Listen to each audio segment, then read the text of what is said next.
BJP দিল্লিতে যথেষ্ট ভালোভাবে প্রস্তুত, তার কারণ 2024-এর নির্বাচনে বিজেপির ফলাফল সেটা প্রমাণ করছে। মাননীয় মুখ্যমন্ত্রী সমস্ত সময় কেন্দ্র যে কাজগুলো করে সেই ক্রেডিটটা নিজের বলে দাবি করে।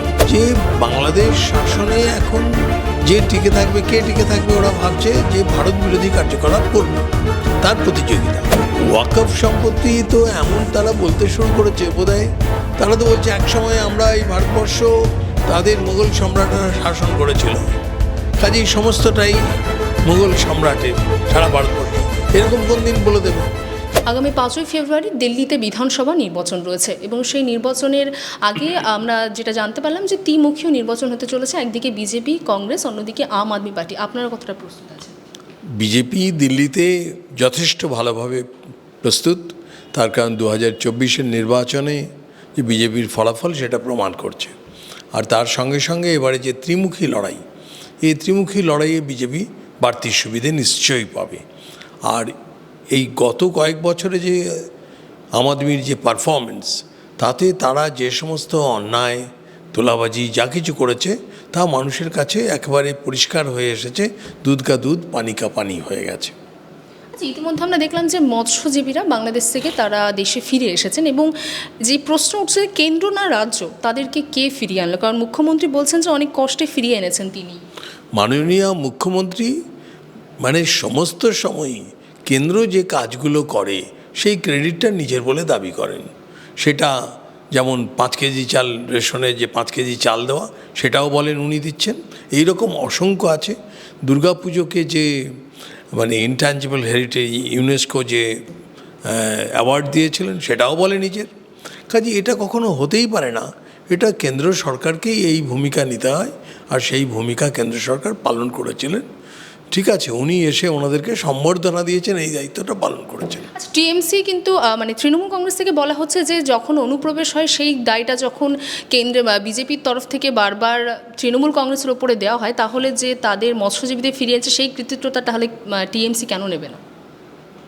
খুব অদ্ভুত কাণ্ড। তাদেরকে একসঙ্গে হাজির করে তাদেরকে সম্মানিত করেছে, এইটার অধিকার, ঠিক আছে, কিন্তু কৃতিত্ব এরকম করে দাবি করার কোনো অর্থই হয় না। তার কারণ অন্য একটি দেশের থেকে ফিরিয়ে আনতে হয়েছে। অন্য একটি দেশের সঙ্গে কথাবার্তা বলা রাজ্যের কোনো অধিকার নেই, এটা অতি সাধারণ মানুষও বোঝে। আচ্ছা, ইতিমধ্যে আমরা দেখলাম যে বাংলাদেশ সীমান্তে কাঁটাতারের বেড়া দিতে বাধা, বিএসএফের সঙ্গে সংঘাতে বিজিবি, এবং সেখানে দেখা যাচ্ছে স্লোগানের পাল্টা স্লোগান। ওখানে যেটা হয়েছে যে বাংলাদেশ শাসনে এখন যে টিকে থাকবে, কে টিকে থাকবে, ওরা ভাবছে যে ভারত বিরোধী কার্যকলাপ করবে, তার প্রতিযোগিতা। সেই প্রতিযোগিতায় নামিয়ে ওখানকার যারা বিজিবির সমস্ত ক্যাডাররা তাদেরকে লাগিয়েছে। কিন্তু গুতোগুতি করে, ঘুষোঘুষি করে কি আর border security force, Indian border security force বা ইন্ডিয়ান আর্মির কাছে এটা কোনো বিষয়? এটা নিয়ে কোনো ভাবনার বিষয়ই নেই। এই মুহূর্তে রাজ্যে 26,000 মামলার আজকে শুনানি ছিল এবং সেই শুনানি পিছিয়ে যায় 15ই জানুয়ারি, এবং তারা ওয়াই চ্যানেলে তারা তাদের রাজপথ ছাড়বে না, তারা জানিয়ে দিয়েছেন চাকরিজীবীরা যারা এখন আন্দোলন করছেন। কিন্তু এই আন্দোলনকে তৃণমূলের তরফ থেকে বলছে একটা অনার্য নাটক চলছে, পুরোটাই খবরে থাকার জন্য। তৃণমূলের লোকেরা যে কতটা অসংবেদনশীল এই কথাতেই তার প্রমাণ হয়। মানুষেরা, যোগ্য প্রার্থীরা তারা চাকরি পাচ্ছে না, তার জন্য তারা রাস্তায় বসে আছে, এতে কোনো মায়া মমতা নেই। উল্টো যারা অযোগ্য তাদেরকে রক্ষার জন্য যোগ্য প্রার্থীদের লিস্টকে আলাদা করে আদালতে জমা দিচ্ছে না। এটা তো হচ্ছে রাজ্য সরকারের ভূমিকা। একটা শেষ প্রশ্ন করব যে এতে আমরা জানি যে কয়েকদিনের মধ্যে কুম্ভ মেলা শুরু হবে এবং সেই কুম্ভ মেলা নিয়ে একটি বিতর্ক শুরু হয়েছে, যেখানে দেখা যাচ্ছে অল ইন্ডিয়া মুসলিম জামাতের প্রেসিডেন্ট তিনি বলছেন নাকি কুম্ভ ভূমি নাকি মূলত ওয়াকফ সম্পত্তি। এটা নিয়ে কি বলবেন?